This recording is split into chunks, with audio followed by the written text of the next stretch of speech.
Greetings. This is the midweek devotional for Wednesday, April 6th, 2022 from University United Methodist Church in Baton Rouge, Louisiana. I'm John Fletcher. I'm a member here at University, and whether you are a member here also who tunes in regularly to our midweek devotionals, or if you just stumbled on this video, welcome. Thank you for sharing a bit of time with us. We are nearing the end of Lent. Next week is Holy Week, where we as the church remember the final days leading up to Jesus Christ's, arrest and trial and execution and resurrection.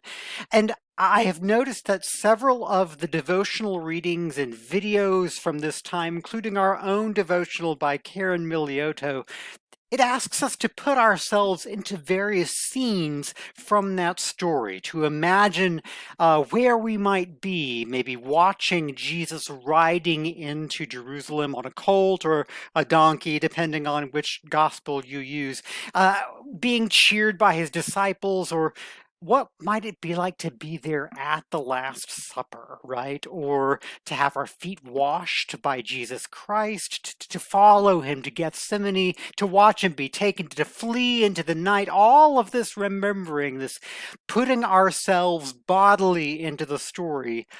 Well, it kind of makes me think of this article by a theater teacher I know named Joshua Williams. And Williams was writing for a special issue of a theater journal that it asked its authors to reflect on some element about doing or watching theater that seems to them as especially essential or important, particularly after the experience of the COVID-19 epidemic, where basically all performances had to stop, at least the live ones, and had to be experienced like by Zoom, which there was a lot of really brave experimentation. But what do we come out of that experience really clinging on to as important to theater? And what Joshua Williams says that he remembers most, that he values most from that experience was the smell.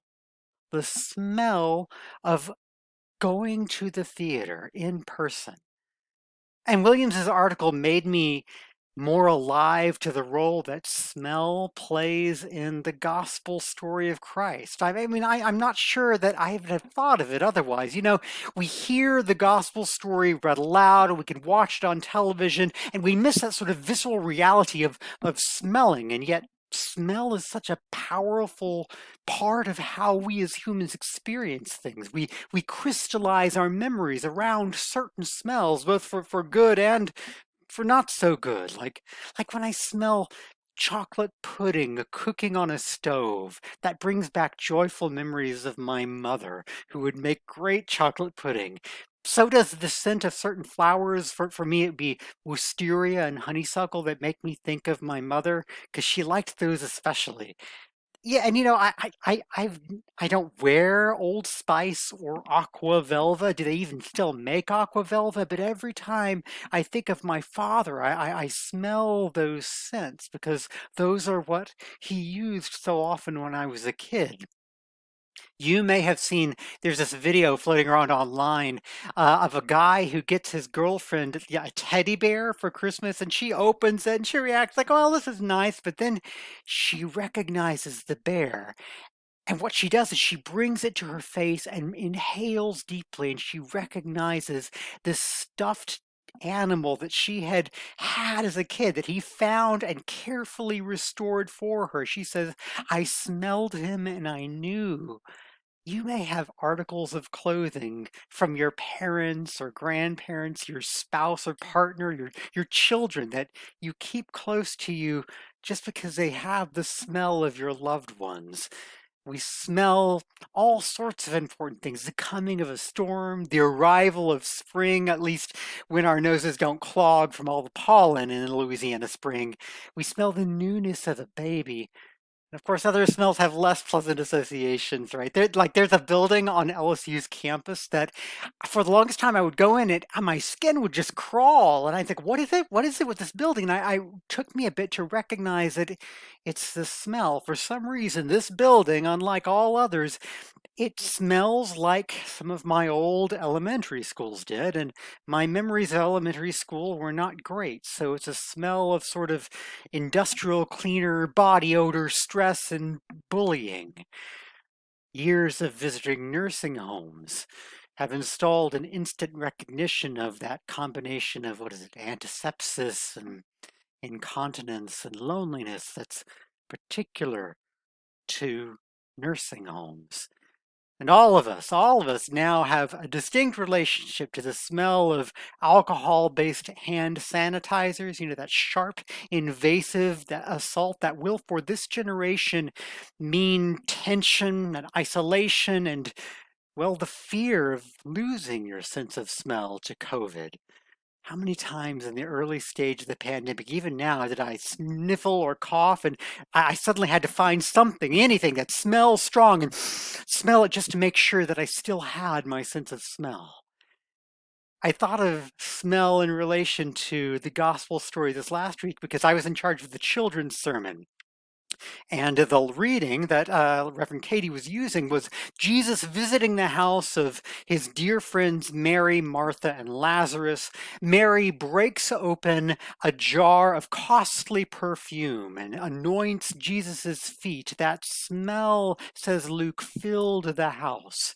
The perfume was apparently made from nard, otherwise known as spikenard, a sharp, distinctive odor. I've heard it described as pungent balsamic. It's the sort of odor that calls attention to itself. I thought of the ways that Mary's olfactory act cemented that moment in her mind and in the minds of everyone there. Every time she or others smelled nard, they would think of Jesus being anointed just a week or so before his arrest and crucifixion. Sharp smells seemed to follow Jesus throughout his life. Recall the presents that the Magi gave to the child Jesus. Gold, yes, but also frankincense and myrrh. More pungency, but this time with a dash of mortality, because myrrh, like nard and other pungent spices, were often used in burials to cover the body. That's that's kind of a grim gift for a small child, a kind of a prophecy. Think of that verse from We Three Kings, myrrh is mine, its bitter perfume breathes the life of gathering doom, sorrowing, sighing, weeping, dying, sealed in a cold stone tomb. What must Jesus' parents have thought? With that shock of burial spice hitting their nostrils as their young son unwrapped his gifts. I mean, what is the proper response when someone gives your son a gift like that? It's a bit like getting a coffin for a toddler's birthday. And as I told the kids at the children's moment, and I shared some scented candles with them. Our associations around scents change over time. We can grow accustomed or even attached to smells that initially we thought we'd wrinkle our noses at. Wet dog smell. It never maybe gets pleasant, but it sure hits differently after you've lived with a dog that you love, that has loved you for a decade or more. I mean, those alcohol wipes that I used to think of as a child, oh my gosh, that's what they wipe on you right before they give you a shot. And I hated shots and I was so scared of them. But now, in these last couple of years, I've grown to love those things because they mean the shot, the vaccine is coming. The smell of wisteria and chocolate pudding, I still enjoy those smells, but now those smells have notes of sadness after I've lost my mother years ago. The sweetness doesn't go away, but it's haunted now by hints of sorrow, notes that I miss, my mother's smell. Do I even remember what my mother smelled like? That smell no longer participates in those happy scents. It makes me wonder what thoughts and memories haunt the smells of the gospel story. I wonder, maybe Mary had that pound of sharp perfume on hand because she had so recently had to bury her brother Lazarus, whom, as you'll remember, Jesus brought back to life. What must it have meant for her to have repurposed that somber scent to anoint Christ, who turned her weeping into rejoicing? And what must she have thought just a week later after Jesus died, as she smelled that nard mixed with other burial spices that she and the other women brought to Jesus' tomb on Easter morning. Smell is such a risky thing. I mean, the way it works, right, is that bits of what we're smelling enter our noses, tickle our nerves, stimulate our brains, and we, in turn, give off bits of ourselves constantly, exhaling, exuding, shedding. It's kind of dirty, it's kind of embarrassing, it's so intimate and invasive. Our culture infuses a lot of anxiety and embarrassment and shame into the smells that we produce. We're sold products to help us get our various smells under control or cover them up or make them disappear. We're taught, not always explicitly, to make gender and race and class distinctions based on smell. Smell can, like sight and sound, become a mechanism of exclusion and separation. And there's something productive then about the fact that God calls most of us to do church, to live this life of faith, not just by ourselves, but in community, all together.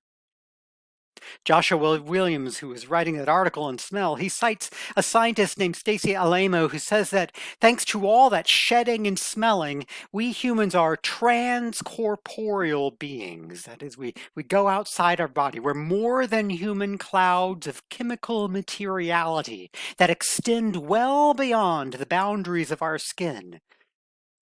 This is the reality that we are experiencing anew as we begin meeting in person in Bible studies, worship, and church socials. We're making ourselves a bit more vulnerable by sitting closer together, maybe even taking off masks, at least during this current, doubtless temporary lull in infection rates.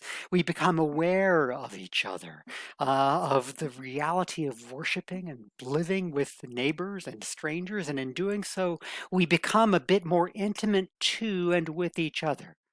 Joshua Williams concludes, quote, "As much as we may persist in seeing ourselves as autonomous and self-sufficient, we are, in fact, public space.